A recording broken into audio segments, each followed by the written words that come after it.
Hey, it's Nate, and I'm going to be sharing some of my thoughts on the new Bleach Rebirth of Souls gameplay trailer. And for starters, one thing that I feel like pretty much everybody is going to give them their flowers with is the fact that this game looks absolutely beautiful. Like, I'm just so happy that Bleach is getting justice in the visual representation because, once again, I said this previously, I feel like Bleach has some of the best, beautiful character designs in all of anime, and I just love the way that Kubo is able to make every character look so cool, so unique, and have that own flair to them, right? And even in like the intro that we have with Ichigo pulling up, taking out Zangetsu, that is just so like Bleach. That's so on brand for what I would want out of this game.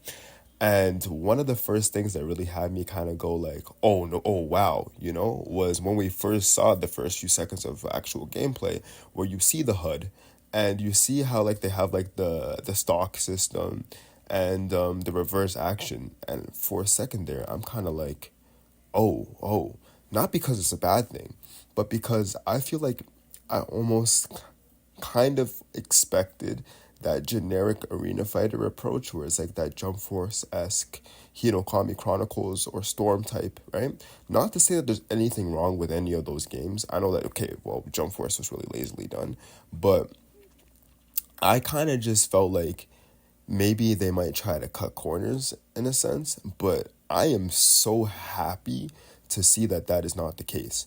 And I've also seen a lot of people that went from saying that they really don't want the generic arena fighter to switching gears where, like, for example, Globecool, and this is not really me saying anything bad, this is just a observation, where Globecool said that, oh, they're overcomplicating it, or it's too complicated. I personally disagree, just simply because I think that this is like giving people what they wanted in really small ways. Where there was the people that wanted this to be like more of the arcade-ish, traditional fighting games like Fighters. And then there was the people that wanted the Devil May Cries and the Hinokami Chronicles-esque. And I feel like this is kind of like a really cool love child of all of them, where you have like a stock system from Smash Bros, which I think is absolutely awesome, right? Then you have the gauge, with the reversal gauge that kind of gives me that like traditional like Tekken fighters type of esque appeal to the game. And then you're adding in this really beautiful 3D flashy Bleach on brand action, and I'm like, come on, man.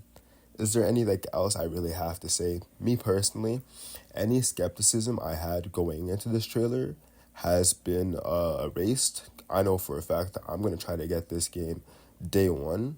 I am extremely impressed, and I think the only other thing I would want to see from this game is honestly just a full like round where there's not a lot of edits. It's just like a person sitting next to somebody else playing the game. We get to see it from start to finish, and I really think that that would have a lot of people's initial critiques alleviated.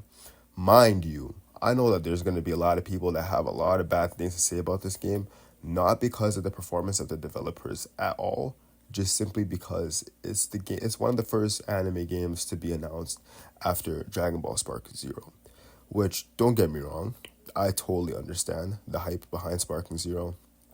I couldn't be more happier for Sparking Zero either.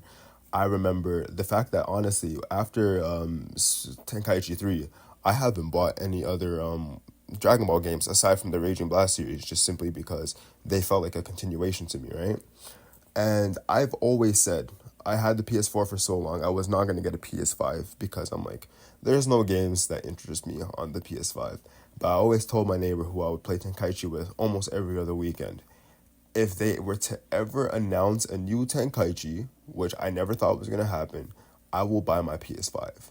They dropped the teaser. I bought the PS5 literally the next day. One thing I really don't like that I see a lot of people doing is that they almost try to like pin these two games against each other. Whereas Sparking Zero is literally my dream come true in the sense of an anime game. I feel like I fell off of gaming so hard. And now I have a chance to, play a game that we've literally anticipated for like 17 years. I totally understand being like, this game is the best one ever, right? But one thing I feel like we just can't do is try to pin these two games against each other, especially when Bleach, out of all series, a series that is just so underappreciated, underrated, so overly criticized, gets a game after 13 years, and now we're gonna try to pin these two beautiful looking games against each other? What for? I think we gotta leave that for the developers, because at the end of the day, like, if Tamsoft Corporations, the people working on Bleach, which 100% they are checking out everything Spike is doing with Sparking Zero, they're gonna want to be like, damn, let's make our characters feel powerful, flashy, immersive, the same way that Sparking Zero is killing it. So yeah, these are my thoughts on both Rebirth of Souls and I guess Sparking Zero.